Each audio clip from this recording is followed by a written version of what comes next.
va.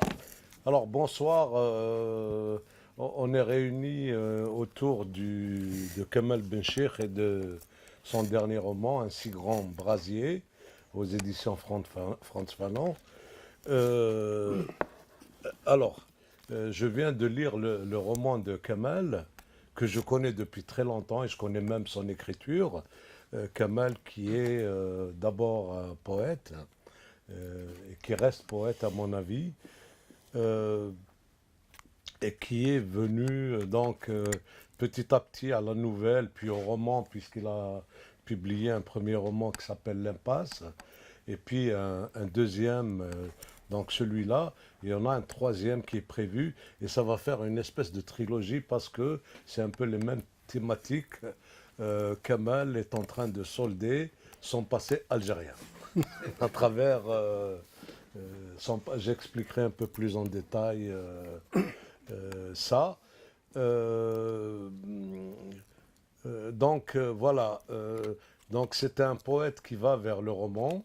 Et ce roman qui se situe au début des années 70, où il est question de l'esprit de l'époque, de la situation, de l'atmosphère de l'époque, de l'Algérie de l'époque, donc l'Algérie qui venait sortir de la guerre de libération, de l'indépendance, où il y avait un projet socialiste de gauche, une espèce d'exaltation anti-impérialiste, un retour à un processus un peu révolutionnaire, mais qui se faisait à la fois plus dans le discours que dans la transformation réelle de la société. Et c'est un des épisodes justement de cet échec que traite Un si grand brasier, puisqu'il va parler de la révolution agraire, enfin de quelque chose qui est autour de la thématique de la révolution agraire. Et j'ai été surpris, connaissant bien Kamal, je peux le dire, de sa connaissance. Kamal a grandi à Sétif. Il est venu très jeune à Alger pour faire ses études, etc. Puis il est venu en France. Voilà, donc il aura passé peut-être 20, 25 ans en Moins, Algérie. 20 ans, oui. Voilà. Et donc, moi, je l'ai connu à Alger. Donc, j'étais très surpris de sa connaissance du monde rural. Enfin, à travers ce roman, quand je dis sa connaissance, c'est pas de l'esprit des paysans, vraiment de la question de la ruralité dans ce qu'elle a presque d'essentiel. Hein, et c'est pour ça que ce roman qui a su un peu lire l'identité paysanne, rurale des personnages, on va y venir un peu plus dans le détail tout à l'heure, et qui est écrit avec une économie d'écriture extraordinaire, parce que il ne nous dit que il ne nous dit que l'essentiel, c'est-à-dire il n'y a pas du tout de littérature au sens péjoratif du terme, c'est-à-dire de littérature ornementale. Et je me demandais en le lisant, finalement, à quoi on reconnaît un roman. On reconnaît un roman à sa littérarité. Et la littérarité, c'est quoi? C'est pas les mots, c'est cette atmosphère dans laquelle il vous plonge. Et là, on est dedans, vraiment. Hein, c'est-à-dire, quand on commence à lire, on est avec ces paysans qui se battent. Et c'est pour ça que ça m'a rappelé pour un certain nombre de raisons un roman que tous les gens qui aiment bien la littérature connaissent. Pas un roman, mais un recueil de nouvelles mexicain qui s'appelle Le Liano en flammes, d'un certain Juan Ruflo, Rulfo. Rulfo, qui est vraiment aussi qui est un fondateur du mouvement littéraire latino-américain, qui a influencé beaucoup de ces écrivains, de ces romanciers qu'on connaît aujourd'hui, qui viennent d'Amérique latine, et qui est lui aussi, qui parle des paysans mexicains pendant la révolution mexicaine. Et là, Kamel parle des paysans du Sétifois pendant la révolution agraire algérienne. Et puis, il y a aussi cette écriture qui, qui, euh, qui est très économique, c'est-à-dire qui nous dit l'essentiel, qui ne va pas du tout chercher et qui plante les situations, et ces situations, on nous parle. Et puis après, c'est après coup que je me suis rendu compte que le liano en flamme, ça renvoie au brasier, et le brasier renvoie aux flammes. Voilà. Donc, parce que. Alors voilà, je crois que j'ai trop parlé. Euh, je- alors, est-ce que tu peux me dire, 30, 40 ans après ton départ d'Algérie, comment l'envie t'est venue de revenir? Parce que Kamel, quand on parle aujourd'hui avec lui d'Algérie, pour lui, c'est très lointain.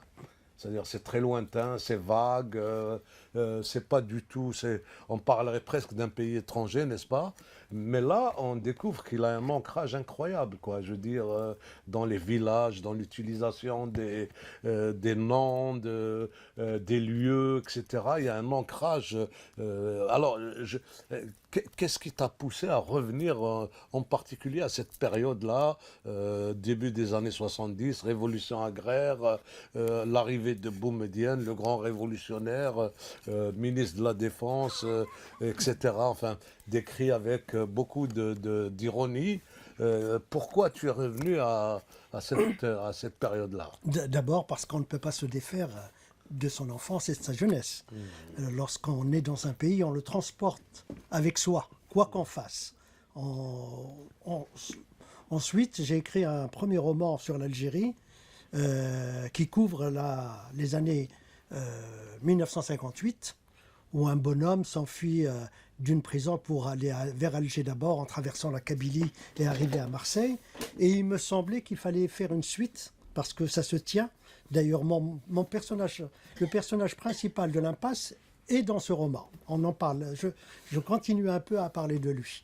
Et le troisième est en route, même si mon éditeur me dit de parler d'islamisme et de mon combat universaliste.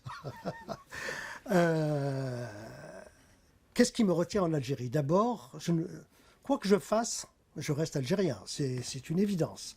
Je transporte l'Algérie dans la gadoue sous mes souliers et je ne peux pas m'en défaire. Puis, pour répondre à ta question concernant cette époque précise, comme j'ai fait la révolution, la guerre de libération, il me semblait aller vers la déconvenue, ce qu'a vécu l'Algérie à l'indépendance, d'abord, avec la rentrée de l'armée des frontières et la prise du pouvoir par l'intermédiaire de Ben Bella, et ensuite le coup d'État magistral de Boumedienne, et puis la dictature absolue. Une dictature qui ne dit pas son nom, à laquelle nous avons vécu sous cette dictature. Et il se trouve que mes parents sont d'origine paysanne. Et c'est pour ça que je connais un peu les paysans. Quant au nom de lieu, ça j'ai triché. Les lieux existent vraiment. C'est autour de Sétif, Ain Abbassa, Ain Arnet, etc. Mais Google m'a beaucoup aidé. Voilà, Monsieur Google m'a aidé. C'est pour ça que quand je mets un paysan qui va de Ain Arnet à Ain Abbassa, je sais précisément combien de kilomètres, qu'il y a un oued qui s'appelle Boussellem, etc. Voilà. Et je tenais à rendre hommage en même temps à ces paysans, ces fellahs, qui se sont défaits de la révolution agraire pour réussir, d'où mon personnage principal dans ce roman, Boufarma, Youssef Boufarma, qui subit l'incendie. Voilà. Voilà, alors je m'étais posé la question parce qu'il y a tellement de personnages et ils sont tous importants. Je m'étais dit quel est le personnage principal, quel est le vecteur du récit en fait, hein. Il y a deux personnages principaux. Il y a Ammar Tadzouet. Je le dis pour ceux qui m'écoutent. Tadzouet, ça veut dire tout de suite. Et c'est quelqu'un que j'ai vraiment connu. C'était mon meilleur ami lorsque j'étais adolescent. Hélas, il est mort. Et on l'appelle Ammar Tazouet parce que sa mère l'appelait en lui disant Ammar, rentre Tazouet. Voilà. Et Youssef Boufalma qui ne voulait pas rentrer dans les clous lorsque les coopératives de la révolution agraire se sont mises sur place et qu'il fallait nationaliser les terres pour les donner aux paysans sans terre. Lui, il était sans terre, mais il voulait s'acheter son propre lotissement. Et puis, il en a acheté d'autres. Et à force de travail, contrairement aux autres qui étaient des professionnels, comment on appelle ça ils étaient mensualisés. C'est ça. Qu'ils travaillent ou pas, ils recevaient leur fin de mois. Lui, il voulait gagner à la sueur de son franc et y arriver. Il y est arrivé. Mais la population de Ain Abbassa, jalouse, en est arrivée à le détester parce qu'il a réussi justement. Et aucun ne voulait être son ami à tel point qu'il mendiait l'amitié. Tu as lu le roman, tu as vu qu'il allait de l'un à l'autre et surtout à Ammar Tazouet pour lui mendier cette amitié-là que tout le monde lui refusait. Alors, on va revenir un peu au début. Il est question de constituer une commission forestière. Voilà, il y a une forêt, donc une commission forestière. Le premier problème, c'est de qui va être composée cette commission. Donc, donc évidemment, c'est dans le cadre de la révolution agraire. Donc, il y a des critères, des normes, l'appartenance au parti, Surtout, la caution du parti, etc. Voilà. J'attends que tu détailles. Ça n'a jamais existé. Oui, Les commissions forestières n'ont jamais existé. Bien. Je me suis dit que c'est par là que je vais rentrer dans mon histoire, par la création de cette commission forestière, avec un secrétaire général, un patron, un président, et il fallait des membres. Et ces membres-là ne pouvaient rentrer dans cette commission que s'ils étaient intègres, bien évidemment, mais la question principale qui se posait à leur intégration dans cette commission, c'est le fait qu'ils aient la carte du FLN. Voilà, et puis qu'ils aient une position par rapport au nouveau président. Voilà, et tu remarqueras que tous parlaient de Boumedienne comme d'une divinité absolue, un prophète, et que à chaque fois j'essayais de remettre, quand il était question d'un projet pour cette commission forestière, il fallait trouver quelque part dans le discours de Boumedienne le mantra qui leur permettait d'aller dans cette direction-là. Et alors là, il y a des passages succulents sur les fiches des uns et des autres, par exemple, et ils sont 18, le Mozabit Abderrahman Ben Jelman vadrouille beaucoup, on ne sait trop où, avec son tablier gris de commerçant. Une fois incorporé à la garde, déserterait complètement sa maison et sa famille, à écarter tout de suite. Donc, il y a des fiches comme ça, un fichier de tous les membres, et c'est le critère d'allégeance politique qui est le plus important. Alors, qu'est-ce qui va se passer par la suite? La commission est installée, finira par être installée. Ils vont gérer les affaires Il faut gérer les affaires et surtout gérer la forêt. Parce que la forêt a vécu pendant des milliers d'années comme ça. Sous la colonisation française, il y avait des gardes forestiers, des gardes champêtres qui veillaient à la vie de la forêt. Et lorsque l'indépendance est arrivée, tout le monde se mettait à couper du bois pour construire des maisons, pour chauffer sa maison, etc. Et donc, il fallait mettre en place ces critères-là. La forêt était bien préservée et les autres villages voulaient venir prendre ce bois-là. Et c'est là qu'il y a eu cette simili-guerre entre les gens de la plaine, c'est-à-dire Ain Abbassa, et les gens de la colline, les Kabyles, les villages kabyles autour. Hammam Gergour, voilà, Bouga'a, oui, etc. Voilà, qui voulaient pénétrer de force dans cette forêt pour s'accaparer le bois. D'accord. Alors, il va y avoir une véritable guerre, enfin une guerre, disons que ça va finir dans la violence. Pas tout à fait la violence, puisqu'ils ne se tapent pas dessus. Mais oui. la violence se fait par les discours. Oui. il y a quand même une situation de tension Oui. qui va mener à des ruptures profondes, etc. Euh, et puis on a même l'impression qu'il y a une partie qui a l'impression de résister, alors que l'autre est agressé. Comment, enfin, quelle est c'est-à-dire c'est la remise en cause de la révolution agraire. La remise en cause de la révolution agraire, de la dictature de Boumedienne qui avait mis dans sa poche tous les pouvoirs politiques possibles et imaginables. On n'a pas parlé de temps à autre, je mets quand même mon propre discours dans la vision que Ammar Tazouit a, c'est-à-dire la défense des femmes. Je suis féministe, donc je le dis et je le répète, ces veuves des shahids, des martyrs de la guerre de libération, ne se retrouvent pas à la place qu'auraient occupé leur mari, mais elles étaient délaissées, elles étaient moins que rien. Donc on a oublié la femme algérienne, on l'a mise de côté, on n'a pas voulu prendre en compte des considérations qui devaient être les siennes.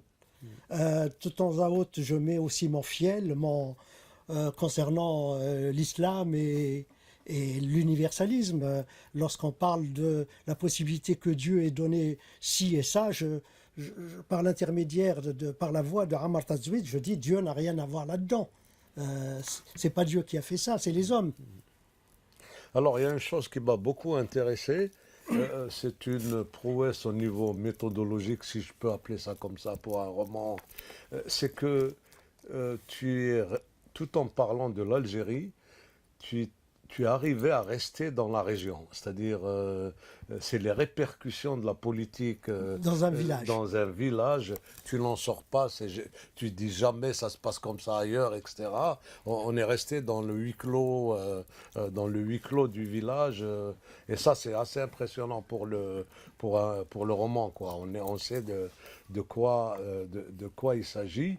Et alors, il y a quand même dans les situations on peut même s'amuser à repérer, à coaguler, si tu veux, les différentes, l'ancrage des différents points de rupture qui continuent à agir dans la société algérienne aujourd'hui, hein. L'autoritarisme, l'effet du pouvoir militaire, le conservatisme islamique, une forme de conservatisme idéologique lié au socialisme, etc. Il y a toute une série de choses comme ça qu'on peut répertorier qui continuent à agir aujourd'hui. Est-ce que tu penses que ce que nous vivons, enfin ce que l'Algérie vit depuis un certain nombre d'années, c'est pas ces bombes à retardement qui ont éclaté, ça, qui sont dans ton roman et qui ont...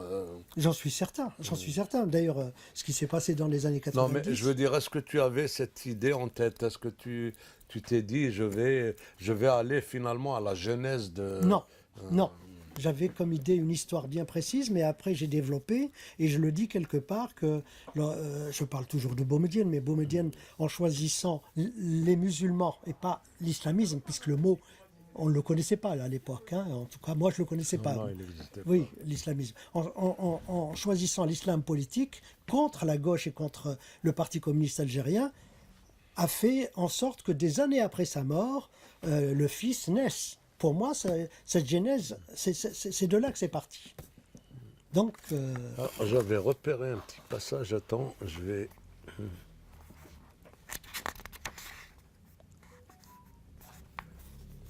Ah oui, peut-être que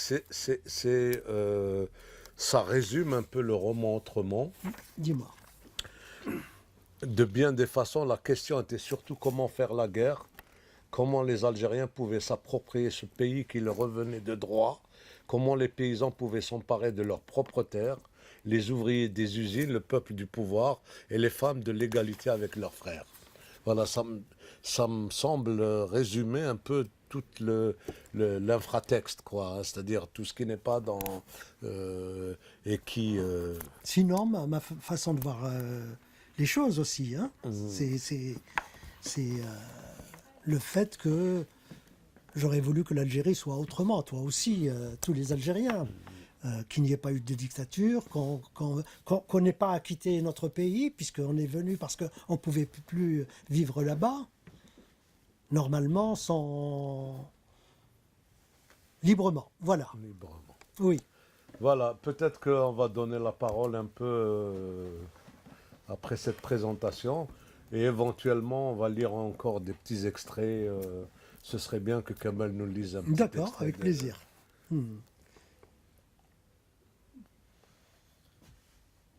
Ammar.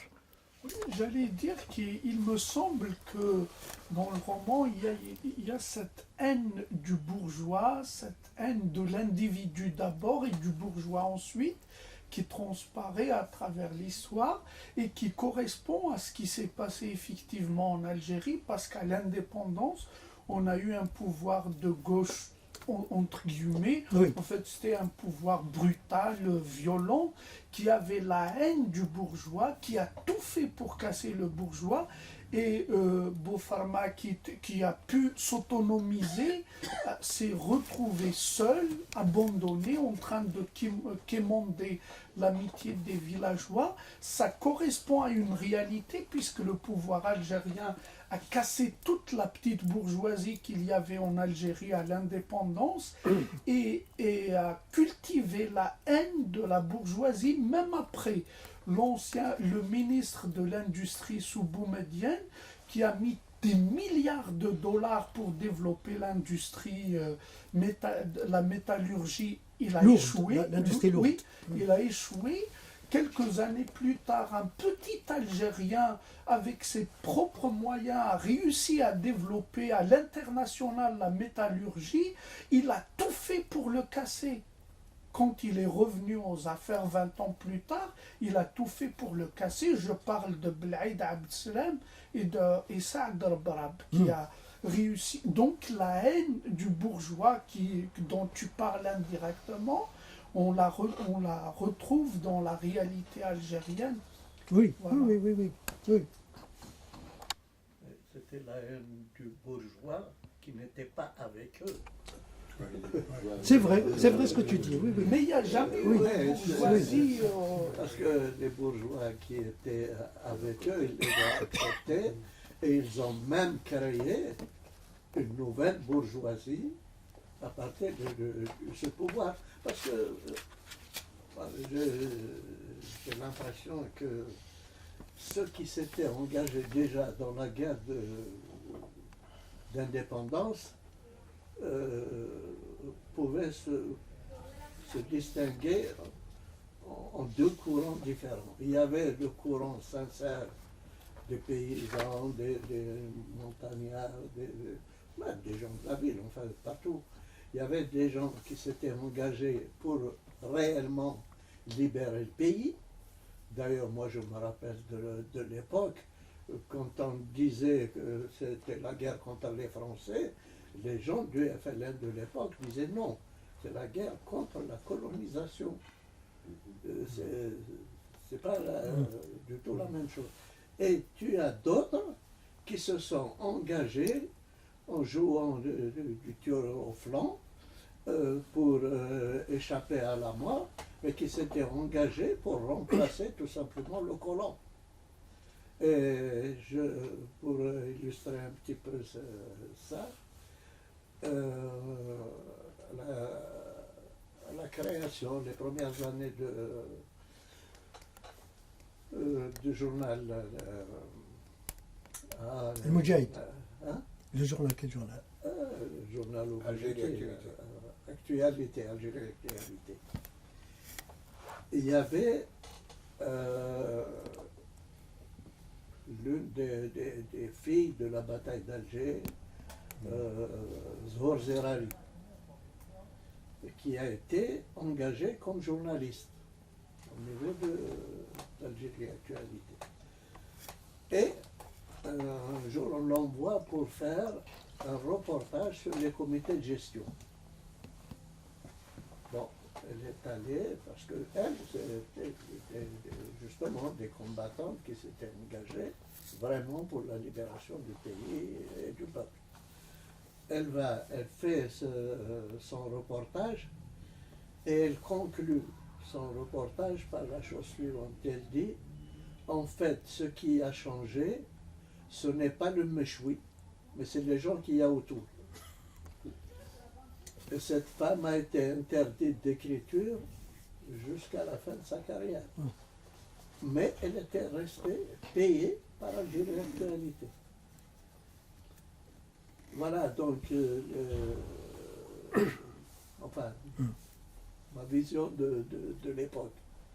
Non, mais Boumedienne, on disait de régime de Boumedienne, c'est le socialisme des 2000 milliardaires.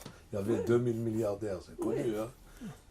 Je Oui, pense bon, que la notion de la bourgeoisie, c'était une attitude démagogique. C'était Boumedienne, Hamad Sroun, Eh ben Oui, oui, exactement. ben c'est évident. le 404. Et puis, C'est du populisme, Oui. de la démagogie. Tout à fait. Donc tout de suite après, c'est la bourgeoisie qui a pris le pouvoir. Oui. Donc c'est Oui, pas oui. le peuple qui a pris le pouvoir, donc Oui. c'est clair.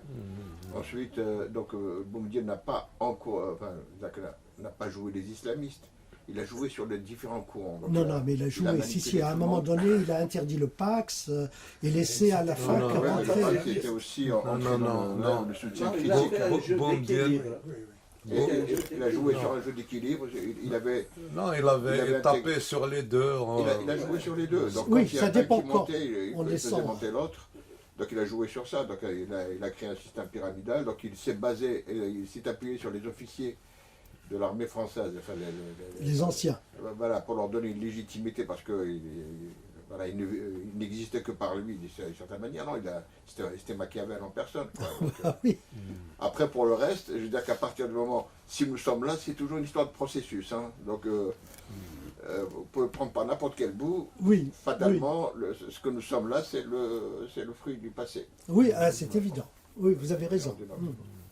Mais il y a aussi une précision à faire. Donc, il y a une différence entre les panarabistes et les islamistes. Ah oui, ah C'était oui. des ennemis.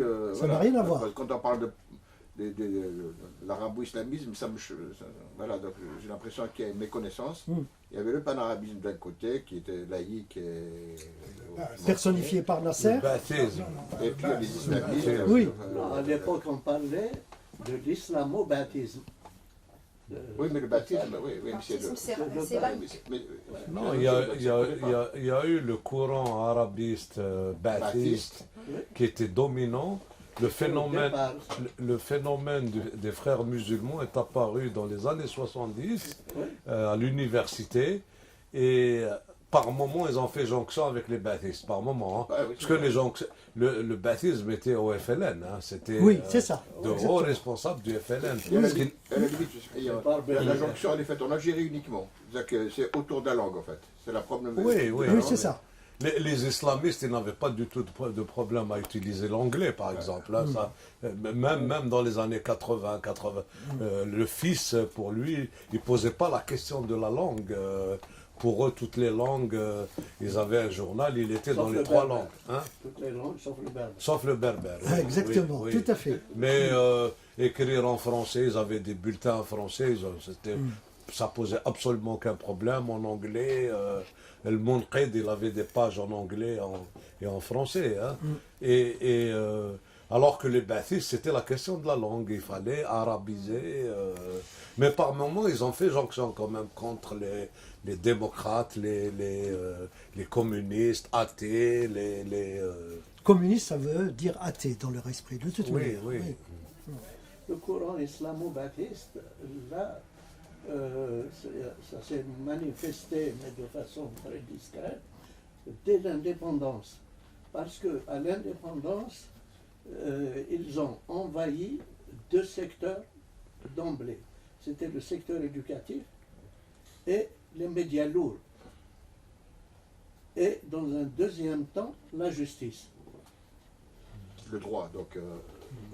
La justice, non, c'était les tribunaux pour qu'ils travaillent pour les. Non, mais là, Les études, Mais même le droit, l'arabisation, puisque c'était ils essentiellement ont légiféré. humaine. Oui. non, mais là, par exemple, il y a une question. Moi, j'étais jeune journaliste au début toujours des jeune, années hein. 70. Je me souviens très bien que déjà les islamistes qui étaient au FLN, parce qu'il y en avait quelques-uns, avaient essayé d'imposer le code de la famille. et leur principal opposant, c'était Boumedienne. Ils ne sont jamais arrivés à imposer le code de la famille du temps de Boumedienne. Ce n'est qu'à la mort de Boumedienne en 84 que... Non, 78. Non, 78, il est mort en 78. Non, 84. Ah, le code de la Le famille. code de la En famille. 74, le code de la En famille. 76 est sorti l'avant-projet du Code de la famille Ouais. et c'est Nourdine Bokro et Ben Aïssa qui le distribuait. Oui. Je l'ai reçu comme ça. Oui, non, mais il a été adopté en 84. Ah oui. En 1984, il a été adopté, c'est devenu une loi, c'est devenu un texte fondamental donc auquel les Algériens étaient contraints de se... mais là, pour rendre quelque chose à Boumedienne quand même, mais pendant toutes les années, il paraît que c'était lui qui s'opposait, et la question de revenir à des normes islamiques dans la gestion du statut personnel, parce que c'était ça, et notamment de la condition de la femme, Boumedienne était opposé parce qu'il avait une vision plus ou moins islamiste, plus ou moins socialiste, ou au contraire la femme... Mais en même temps, il n'a rien fait pour défendre le projet d'éducation de Sharaf. le Sharaf dit... Le Sharaf,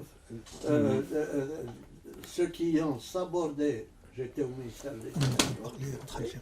ceux qui ont Il sabordé faut son qu'on parle d'autre projet, chose. Excusez-moi. c'était les islamo-badistes. Le Coran, Abdallah Shariat, Robin Ahmed à l'époque. Oui, oui. C'était Abdallah Shariat, c'était Abdelmajid Mouzian, c'était Kibi, etc. Voilà. Oui, Oui, alors Kamel, tu es un universaliste. Par rapport à des personnes qui seraient moins férus de l'histoire algérienne ou qui auraient moins de connaissances de l'histoire algérienne, qu'est-ce qu'il y a d'universalisme dans ton roman? Quels sont les grands traits communs que... Je crois que c'est la défense de la femme d'abord, la défense de l'égalité sociale, des piques contre une certaine vision de l'islam. Voilà, ça c'est totalement universaliste. Voilà. Mais je ne crois pas qu'il faille être un spécialiste de la question algérienne pour suivre le déroulement de l'histoire. Voilà, je commence à dire. On peut dire aussi le texte comme étant un hymne à la terre, une sorte d'hymne à la terre, à l'amour de la terre. Oui, Moi, bien sûr. Moi, je dirais un hymne à la paysannerie, plus qu'à la terre. Hein. C'est-à-dire une espèce d'ode à la paysannerie, à ses luttes, à son ancrage, Son histoire. à son histoire. Les spoliations. Oui. parce qu'il y a eu Et des- ça, c'est universel, hein, c'est-à-dire Voilà, ça aussi c'est des universel. paysans qui défendent leur univers, leur monde, leur mode de production pour Leur civilisation. leur civilisation, Oui. etc. Oui. C'est universel, et actuel, Oui. plus actuel que jamais. De toute manière, quelle que soit la période, c'est toujours actuel. Oui. Je pense que la paysannerie algérienne avait quand même quelque chose en plus, parce que après juste à l'indépendance, quand les colons sont partis, les paysans qui travaillaient cette terre ne se sont pas arrêtés. Ils se sont dit, bon, après tout, la production, c'était nous qui la faisions. Ils ont continué à produire. La première année, la deuxième année de l'indépendance, il y avait tout sur le marché. Tous les produits, on les trouvait normalement sur le marché et au prix normal. Mais c'est quand le pouvoir a décidé de mettre le grappin dessus par l'intermédiaire des comités de gestion, en leur ramenant des directeurs Qui ne s'y connaissaient pas du tout. Oui, Ce- la plupart c'était des anciens moudjahidines, donc Qui il ont- fallait Qui ont mis en recadrer. place une certaine bureaucratie de la Voilà, paysannerie.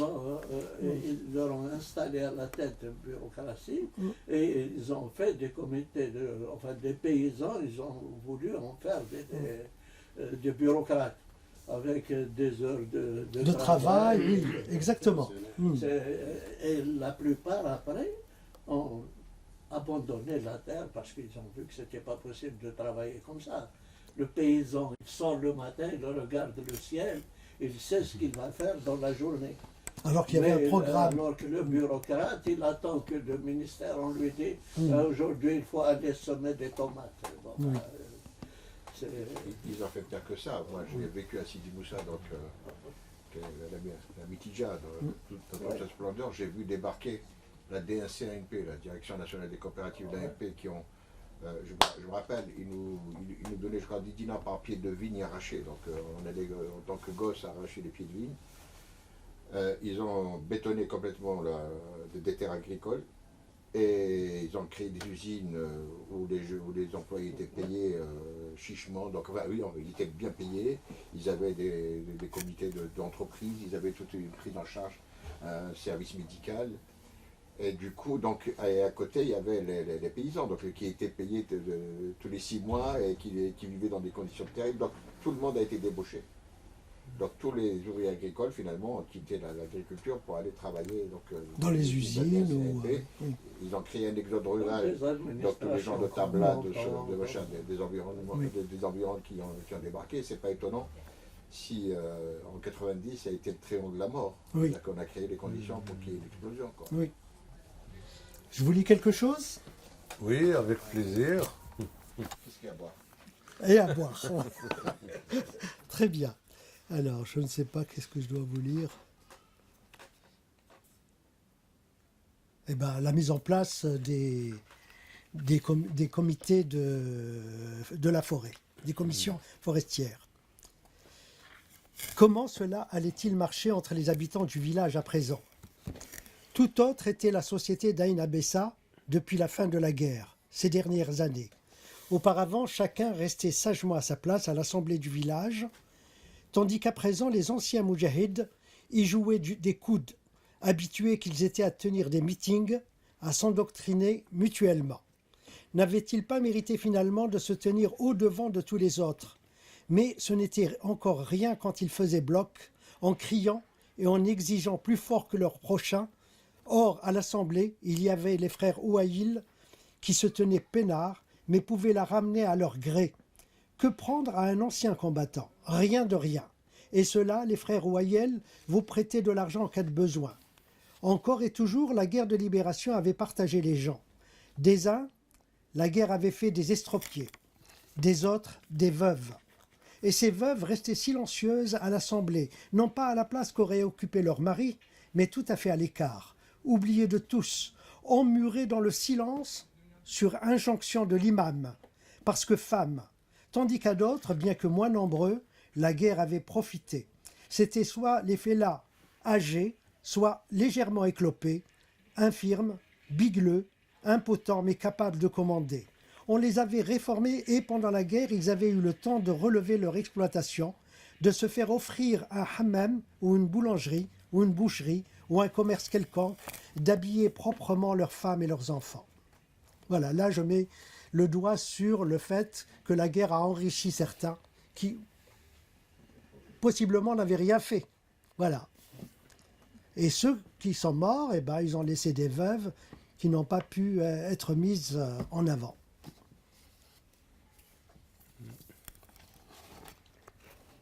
Alors, on a encore des choses à dire ou on va... Ou on va boire. Ou on va boire. Hein? Oui. Juste la question forestière. Ce qui s'est passé, ce que tu dis entre les habitants d'en haut et d'en bas, il ne faut pas oublier qu'à cette époque, la moitié du bois était brûlé par le napalm. Donc les gens essayaient de trouver du bon bois. C'est à qui s'accaparait le bon. Il y avait quelque chose qui n'était pas du tout, c'était à la limite un instinct de survie. Oui. Mais j'ai pas pensé à cette histoire, de toute Non, manière. même pas, Oui. Je te devance parce que Oui. j'avais fait un reportage un jour sur ça, parce que j'avais un ami sculpteur de mer qui ne sculptait que sur du bois brûlé au napalm. D'accord. Et c'est lui qui m'a initié à ça. Mhm. J'étais comme toi, j'étais un petit urbain, quoi. C'était pour moi. La montagne, c'était autre chose. Oui. Et effectivement, il y a eu une partie de ces habitants qui avaient été délogés, qui se sont retrouvés dans les zones interdites. Quand elles reviennent chez elles, Elles ne reconnaissent pas. la forêt Eh a oui. presque disparu. Oui. Voilà. Mais le napalm, il a frappé surtout les régions montagneuses, là où il y avait les maquis. C'est pas les grandes forêts. Par exemple, la Kabylie et à Kouren, à ma connaissance, n'a pas été touchée. Hein, la forêt les grandes Ouais, forêts. ben, si, d'accord, Si, si. je me rappelle, Une partie, une petite partie, mais pas. Non, non, c'est ça. Donc, Ouais, par Il y contre, avait- il y avait Si, ça. si, si. les pas- maquis. pas- pas- pas- À Thouavan, Ouais. oui, à Thouavan, oui.